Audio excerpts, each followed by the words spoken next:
예, 역대하 1장 7절에서 15절까지 말씀,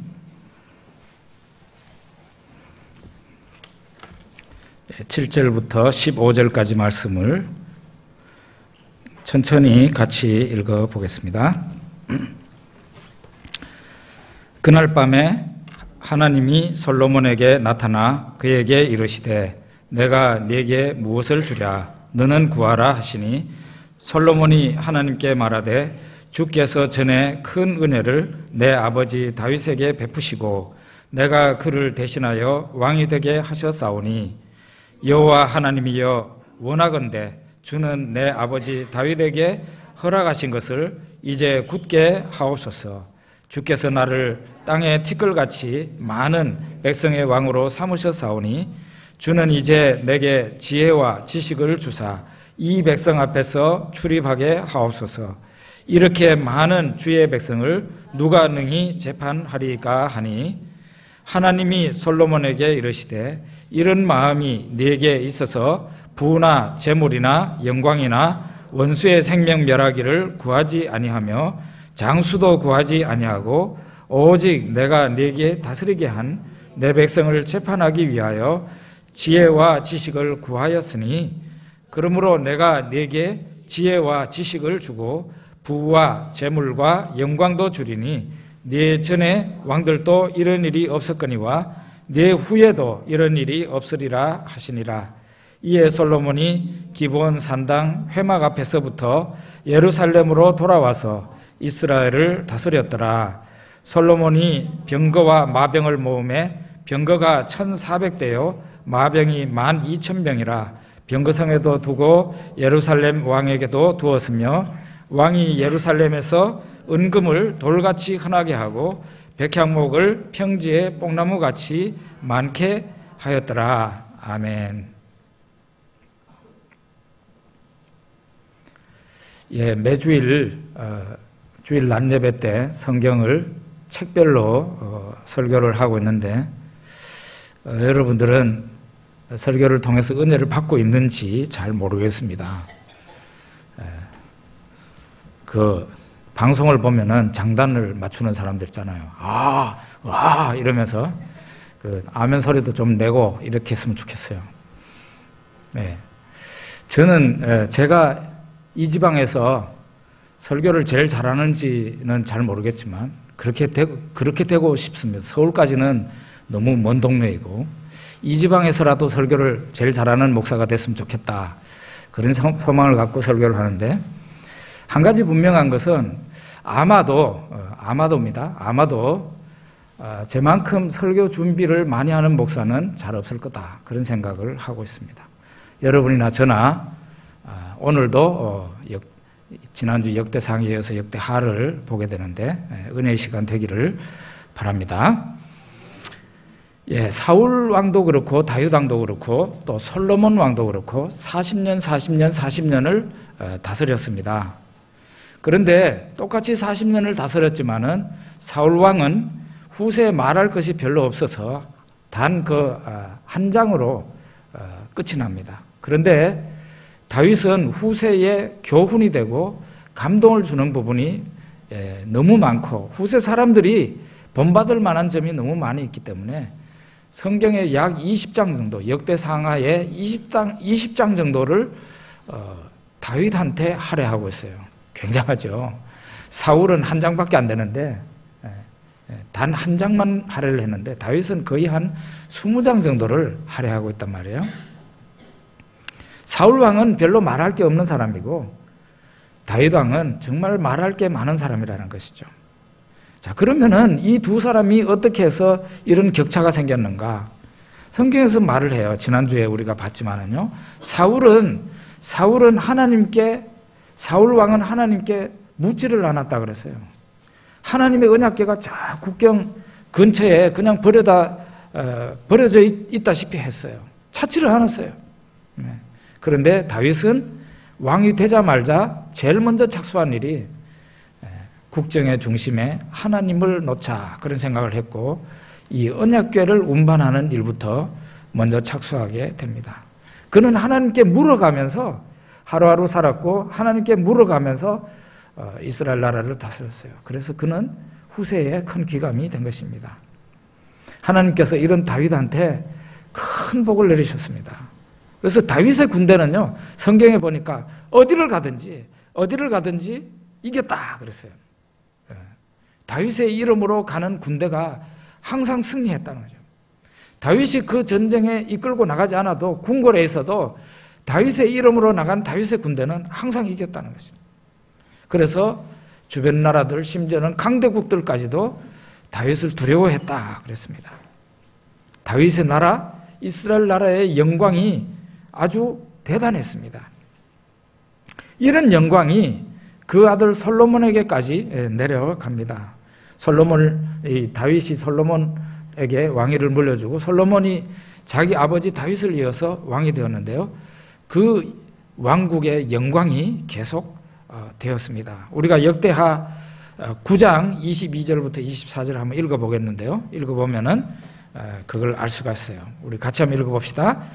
솔로몬 왕의 재산과 지혜가 천하의 모든 왕들보다 큰지라. 천하의 열왕이 하나님께서 솔로몬의 마음에 주신 지혜를 들으며 그의 얼굴을 보기 원하여 각기 예물을 가지고 왔으니 곧 은그릇과 금그릇과 의복과 갑옷과 향품과 말과 노새라. 해마다 정한 수가 있었더라.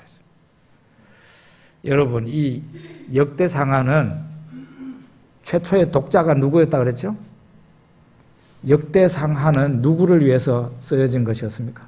오늘날 우리들에게도 당연히 주어진 말씀입니다만은 최초의 독자는 누구였는가?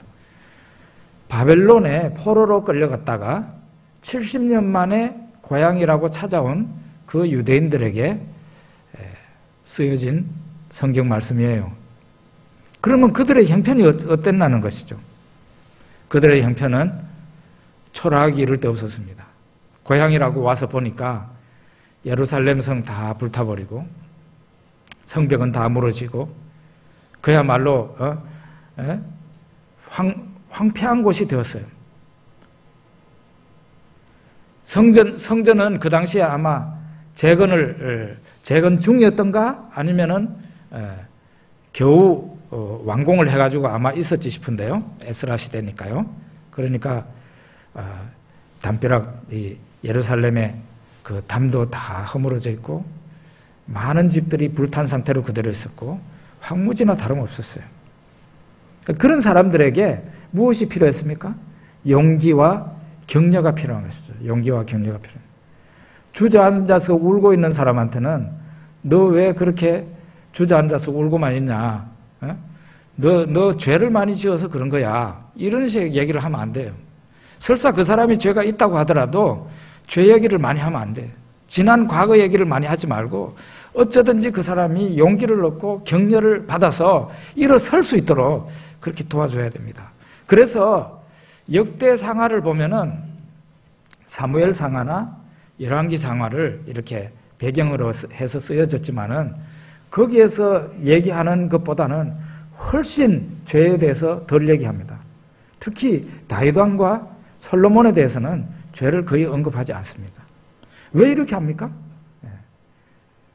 분명히 죄를 지었지만은 용기가 필요하고 격려가 필요한 사람한테는 죄보다는 그 사람이 힘을 얻도록 얘기를 해줘야 된다는 것이에요. 왜 이 역대기 저자는 역대상에서 역대하에서 다윗과 솔로몬 시대에 그 영광스러웠던 것, 그리고 전투에 나가면 어느 전투든지 이겼다는 것, 솔로몬의 영광, 솔로몬 그 왕국의 영광이 대단했다는 것, 왜 이런 얘기를 하느냐 하는 거죠.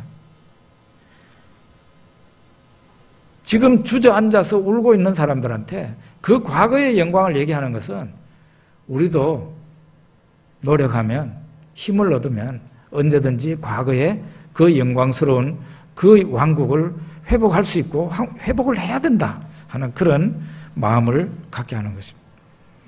그리고 역대하에 보면은 솔로몬에 대한 이야기를 하면서 상당히 많은 그 양을 성전 건축에 대한 얘기를 합니다. 솔로몬이 성전 건축을 할 때 성전이 어떻게 지어졌다는 거 얘기합니다. 그리고 헌당식 얘기도 합니다. 그리고 하나님이 헌당식 때 하나님의 영광의 구름이 성전 안에 임해서 제사장들이 능히 하나님을 섬길 수가 없었다. 그 구름 때문에, 영광의 구름 때문에. 그리고 마지막에는 솔로몬이 헌당식 때 했다는 솔로몬의 기도에 대해서도, 기도의 내용에 대해서도 길게 나와 있습니다. 아주 세세하게 성전에 대해서, 솔로몬의 성전 건축과 성전의 영광에 대해서 얘기하고 있어요. 왜 이런 글이 역대기에 쓰여져 있는가? 그것은 예배가 회복돼야 된다는 것을 얘기하는 것이에요. 성전은 예배와 관련되어 있어요. 성전은 예배와 관련되어 있는 것입니다. 그래서 과거에 그 하나님이 은혜를 주실 때 그 솔로몬 왕과 다윗 왕이 성전을 건축하려고 했고 마침내 건축했고 헌당식 할 때 하나님의 영광의 구름이 그 전에 충만했기 때문에 어마어마했었다는, 대단했었다는 것을 왜 얘기하는가 하면은 주저하고 앉아서 울고 있는 사람들한테 예배는 빨리 회복이 돼야 된다는 것을 얘기하고 싶은 것입니다. 이렇게 과거에 다윗 왕의 시대에, 솔로몬 왕의 시대에 왕국의 영광이 대단했다. 왕국의 그 위용이 대단했고 주변 나라가 벌벌 떨었다. 이것이 계속 갔으면 얼마나 좋았겠습니까? 그런데 이스라엘 나라의 그 왕국의 영광은 오래가지 못했습니다. 솔로몬을 이어서 솔로몬의 아들 르호보암이라는 사람이 왕이 되는데 그때 급격하게 나라가 위축되고 영광을 잃어버립니다. 역대하 12장 9절부터 11절까지 보면은 나와 있는데요. 우리 같이 한번 읽어봅시다. 애굽 왕 시삭이 올라와서 예루살렘을 치고 여호와의 전 보물과 왕궁의 보물을 모두 빼앗고 솔로몬이 만든 금방패도 빼앗은지라 르호보암 왕이 그 대신에 노수로 방패를 만들어 국문을 지키는 경호 책임자들의 손에 맡김에 왕이 여호와의 전에 들어갈 때마다 경호하는 자가 그 방패를 들고 나갔다가 경호실로 도로 가져갔더라. 그랬어요. 아주 이 화면을 빨간 글을 넣으라는 말도 안 했는데 잘 넣었네요. 제 설교를 완전하게 꿰뚫고 있는 분인 것 같아요. 누구가 만들었는지 모르지만. 네. 여기에 보면은 왜 이 나라가 갑자기 영광을 잃고 쇠퇴하게 됐는가? 왜 이렇게 솔로몬 왕 때까지만 해도 다윗 왕, 솔로몬 왕 때 그 대단했던 영광, 그것이 갑자기 몰락하게 됐는가? 그 몰락하게 된 그 빛을 잃은 한 가지 얘기를 하는데 뭔가 하면은 솔로몬 왕 때 이 방패가요 금으로 돼 있었어요. 예? 얼마나 대단했으면은 그 경비대에 방패 200개가 있는데 그 200개가 전부 다 금으로 돼 있었어요. 그런데 이 르호보암이라는 사람이 하나님의 율법도 내던지고 우상 숭배하니까 하나님께서 저 애굽 왕 시삭이라는 애굽 왕을 보내가지고 이스라엘 안에 있는 값어치 나는 모든 것은 다 빼앗아가 버렸어요. 이 사람이 솔로몬이 만든 그 방패를 내버려 뒀겠습니까? 그거 다 가지고 가버렸습니다. 르호보암이 그래서 그 번쩍번쩍하는 그 방패를 잃어버리고 대신에 노수로 방패를 만들었는데 그 얼마나 쪽을 싫었고 불쌍한 상황입니까? 이 대표적으로 얘기하는 거예요. 왕국이 영광을 잃었다는 것을 바로 이걸로 표현해요. 좋은 그 값어치 나고 번쩍번쩍하고 좋은 모든 것은 다 적국에 다 빼앗겨버리고 아주 초라한 신세가 되고 왕국이 그냥 급격하게 쇠퇴하게 됐어요. 왜 이렇게 됐는가? 그 원인을 역대하 12장 1절에서 말을 하는데요. 거기 한번 읽어봅시다. 르호보암의 나라가 견고하고 세력이 강해짐에 그가 여호와의 율법을 버리니 온 이스라엘이 본받은지라. 나라가 강성해지니까, 나라가 튼튼해지니까 르호보암이 하나님의 율법을 버렸다. 하나님의 율법을 버렸다. 하나님의 말씀을 내던졌다는 거죠. 그러니까 누구가 본받았다 그랬어요? 온 이스라엘 사람들, 백성들이 다 본받은 것이죠. 나라가 견고할 때 하나님의 율법을 버렸대요. 이것이 바로 하나님께서 이스라엘 나라를 다른 나라에 팔아버린 그 중요한 이유입니다. 영광스러운 나라가 침략을 받아서 그 좋은 거, 번쩍번쩍 빛나는 거 다 빼앗겨버리고 영광을 잃었어요.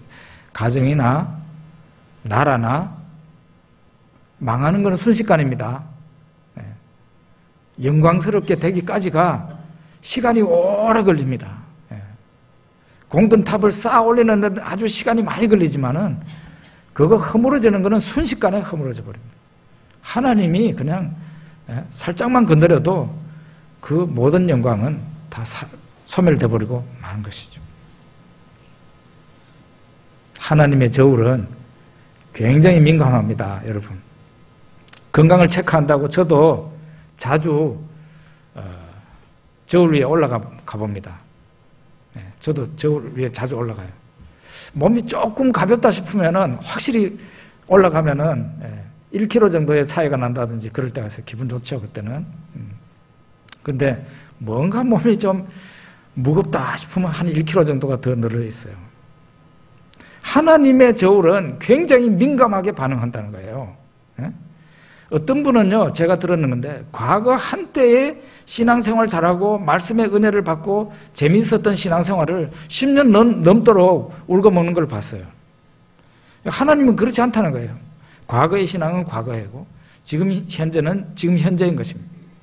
과거의 엉터리 같은 신앙생활을 해서 하나님의 복을 받기는커녕 매를 많이 맞았던 사람이라 할지라도 지금 현재부터 제대로 하면은 그 사람의 모든 죄가 하나님께서 잊어버려요. 지금 현재 잘하는 걸 그걸 보고 하나님께서 보상하신다는 겁니다. 그런데 과거에 굉장히 신앙생활 잘하고 복받았던 그 사람이 현재에 와가지고 교만해서 하나님의 말씀도 등 뒤로 버리고 이렇게 하면 하나님께서 그 사람에 대해서 좋게 봐주지 않는다는 것이죠. 그 대표적인 게 역대하의 한 왕을 얘기하는데 아사라는 왕입니다. 아사 왕입니다. 이 사람은 왕위에 오르자마자 우상을 다 척결합니다. 나라 안에 있는 모든 우상을 다 없애버립니다. 하나님 앞에서 말씀대로 옳게 행동합니다. 심지어는 그의 어머니가 아세라 우상을 만들어가지고 섬기니까 그 자기의 어머니의 태후의 위를 폐해버렸다는 거예요. 태후의 위를 폐해버렸대요. 이렇게까지 하나님을 열심으로 공경하고 섬기니까 하나님이 이 아사왕에게 크게 축복하셨습니다. 이렇게 신앙생활을 잘하고 있을 때 구스, 아프리카에 있는 대단한 왕이 일어나가지고 이 아사의 나라를 쳐들어옵니다. 군사가 100만 명이었대요. 100만 명. 요즘도 100만 명 되기가 힘드는데 그 시대에 100만 명이면은 어마어마한 군사죠. 100만 명을 이끌고 쳐들어왔어요. 아사가 국가적인 위기에 처했습니다. 그래서 하나님 앞에 막 부르짖는 거예요. 여호와 하나님, 우리를 주는 우리 하나님이시오니 원하건대 사람이 주를 이기지 못하게 하옵소서. 주는 우리 하나님이시오니 원하건대 사람이 하나님을 이기지 못하게 해주십시오. 이렇게 간절히 매달려서 기도했습니다. 이렇게 하나님을 의지하고 간구하니 하나님께서 들으셨고요. 하나님이 나타나시니까 이 구스 군대를 하나님께서 치시니까 그들이 도망을 가버렸다는 게 성경에 나와 있어요. 역대하에. 그 100만 명의 군사를 끌고 아사왕의 이 유다 나라를 쳐들어왔지만은 실패하고 도망을 가버렸어요. 그 바람에 주변에 있는 나라들이 감히 이 아사왕의 나라를 쳐들어오지를 못했어요. 30년 이상 평화시대가 지나갑니다. 30년 이상. 아사왕은 그때부터 전쟁 없이 평안한 시기를 몇 년을 지냈다고요? 30년 정도를 지나갔다는 거예요. 그런데 30년이 흐르고 난 뒤에 어떻게 됐을까요? 북쪽에 이스라엘 나라가 두 조각 났잖아요. 남쪽은 유다라 그러고 북쪽은 이스라엘이라 그랬는데 북쪽 이스라엘의 왕이 남쪽을 쳐들어와 가지고 성을 건축하려고 그랬어요. 그러니까 이 아사가 옛날 같으면 어떻게 해야 돼요? 하나님 앞에 부르짖고 하나님만을 의지하고 나가서 싸워야 되는데 그러지 않고 이번에는 그 북쪽 이스라엘 그 위에 있는 아람 왕에게 은금을 선물로 보내면서 이 못된 이스라엘 북쪽 이스라엘을 좀 침공해서 처부수라고 얘기를 했어요. 그러니까 그 아람 왕이 아사의 선물을 받고는 북쪽 이스라엘 나라를 쳐줬습니다. 그러니까 남쪽에 쳐들어와 가지고 성을 건축하려고 했던 이 북쪽 이스라엘 왕이 실패를 했어요. 이런 식으로 국가의 운영을 하는 아사, 사람이 믿음이 변했다는 얘기죠. 이것을 하나님께서 보시고 선지자를 보내어서 이렇게 말을 합니다. 역대하 16장 9절에 보면 나오는데요. 거기 한번 읽어봅시다. 여호와의 눈은 온 땅을 두루 감찰하사 전심으로 자기에게 향하는 자들을 위하여 능력을 베푸시나니 이 일은 왕이 망령 때에 행하였은즉 이후부터는 왕에게 전쟁이 있으리이다. 30년이 지나고 난 뒤에 그 믿음 변하지 않고 100만 명의 그 군사를 오직 하나님 의지에서 물리친 것처럼 그렇게 30년 후에도 그렇게 있었으면 얼마나 좋았을까요? 그런데 평화의 시기가 지나고 난 뒤에 아사는 옛날 믿음을 가지고 있지 못했습니다.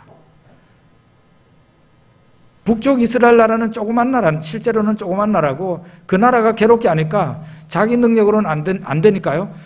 그 더 북쪽에 있는 나라, 큰 나라한테 은금을 선물로 보내가지고 북쪽 나라를 치게 해서 이런 방법으로 문제를 해결합니다. 하나님께서 굉장히 좋지 않게 보셨어요.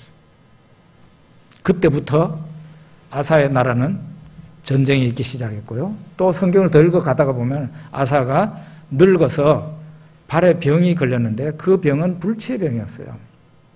그런데 그 성경에 보면은 아사가 의원에게만 쫓아다니고 하나님께 구하지 않았다 나와 있어요. 아주 주의 깊게 본 것이죠.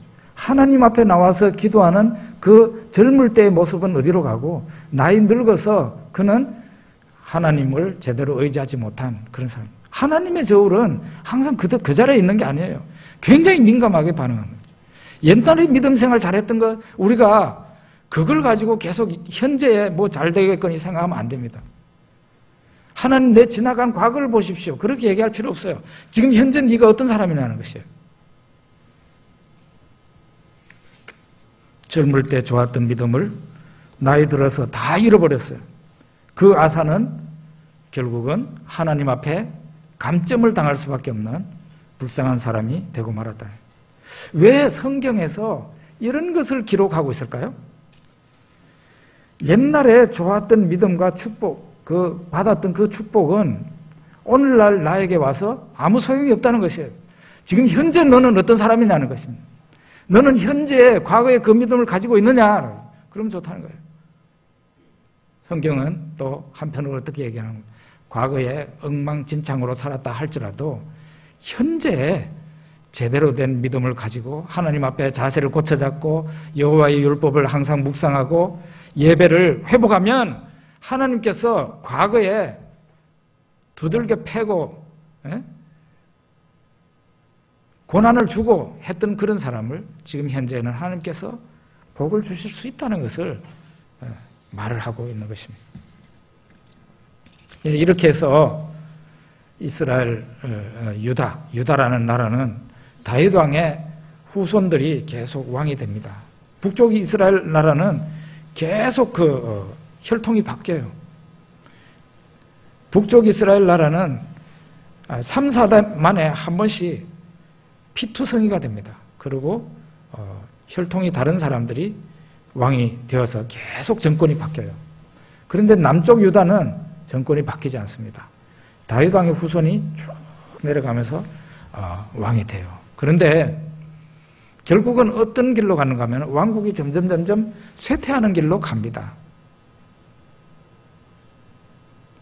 하나님을 경외하고 하나님의 말씀을 잘 지켜서 정말 하나님이 그 나라를 튼튼하게 해주고 축복해주는 그런 왕도 있었죠.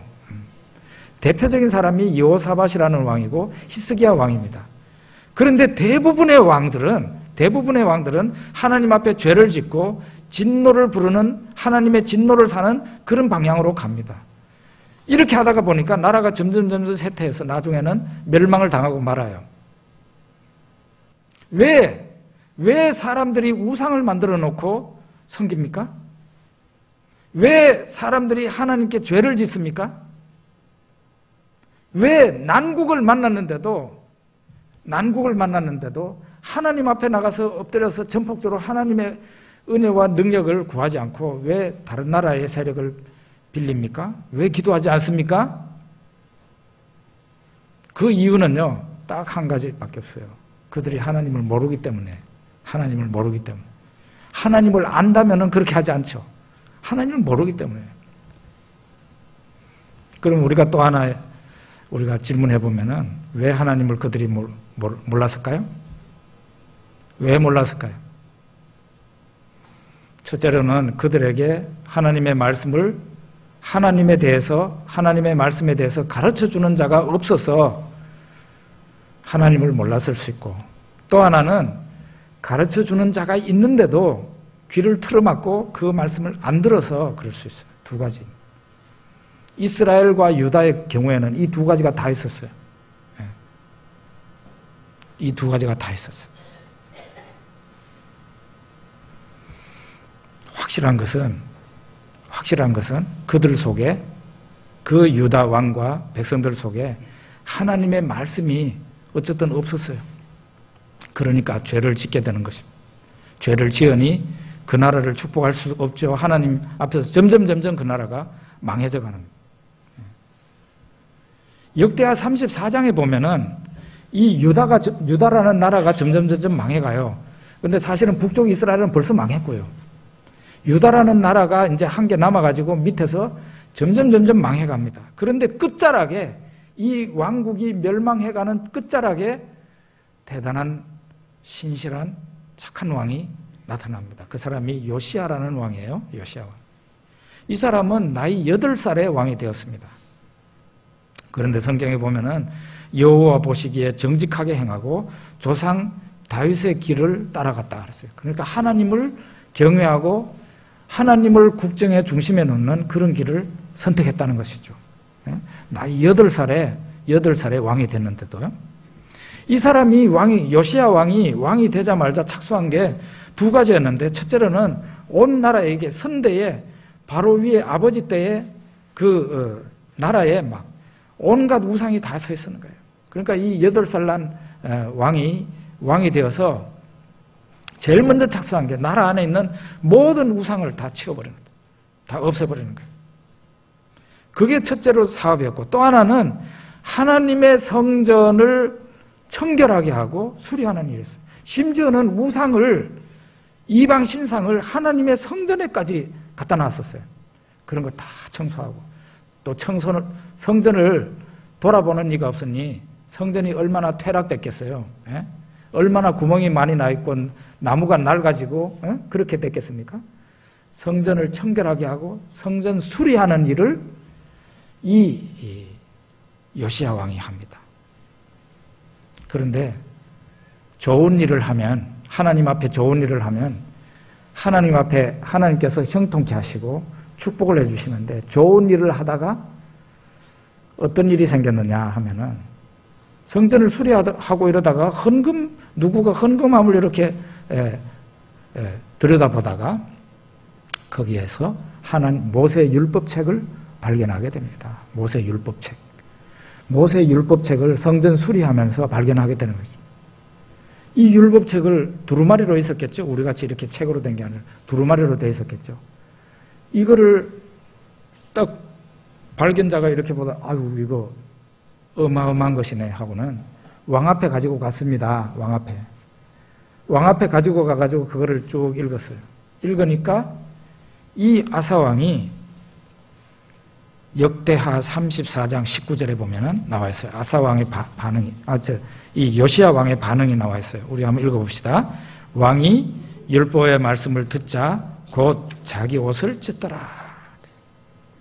이 이후에 19절 이하에도 이렇게 읽어보면 어떻게 나와 있는가 하면 요시야 왕은 하나님의 율법의 말씀을 듣자 옷을 찢고, 성경에 여기에는 요 부분만 나와 있는데 어떻게 되는 통곡을 했다는 게 나와 있어요. 통곡을 했어요. 통곡을 했어요.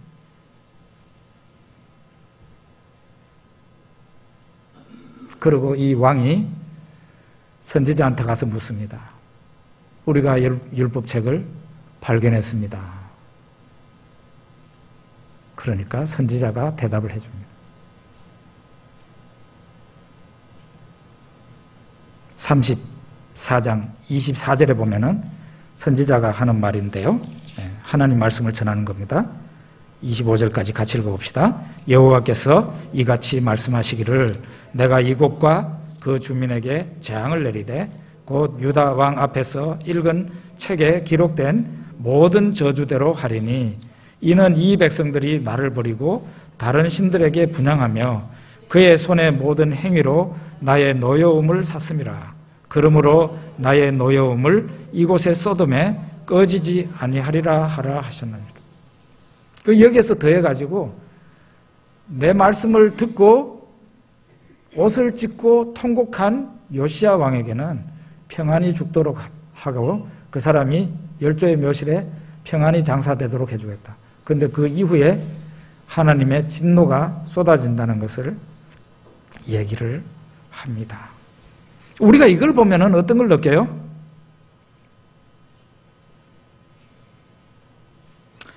성경을 들으면서, 하나님 말씀을 들으면서 그 율법을 듣자 율법대로 살지 못했음을 깨닫게 되고 옷을 찢고 통곡을 했다는 거죠. 하나님 말씀대로 살지 못하고 하나님 진노를 사는 일만 이 왕과 백성들이 했으니까 얼마나 원통하고 그랬겠습니까? 그래서 왕이 자기 옷을 찢고 통곡을 했다 그랬어요. 이 정도 되면은 하나님께서 지난 모든 죄를 없는 것 같이 해주고 하나님 화가 다 풀려야 되는데 성경에는 분명히 얘기하기를 하나님의 화가 다 안 풀렸다 그랬어요. 하나님이 하나님의 진노를 깔아앉히기에는 너무 늦었다 이런 말이에요. 하나님의 진노는 이미 폭발할 만큼 폭발했기 때문에 그 진노를 요시야 왕이 깔아앉힐 수가 없었어요. 회개를 해도.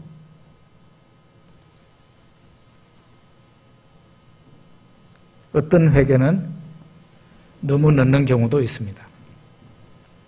이거는 성경에서 그대로 얘기하는 거니까 우리가 그대로 알아야 돼요. 하나님의 진노가 너무너무 깊어서 더 이상 돌릴 수가 없을 정도였었다.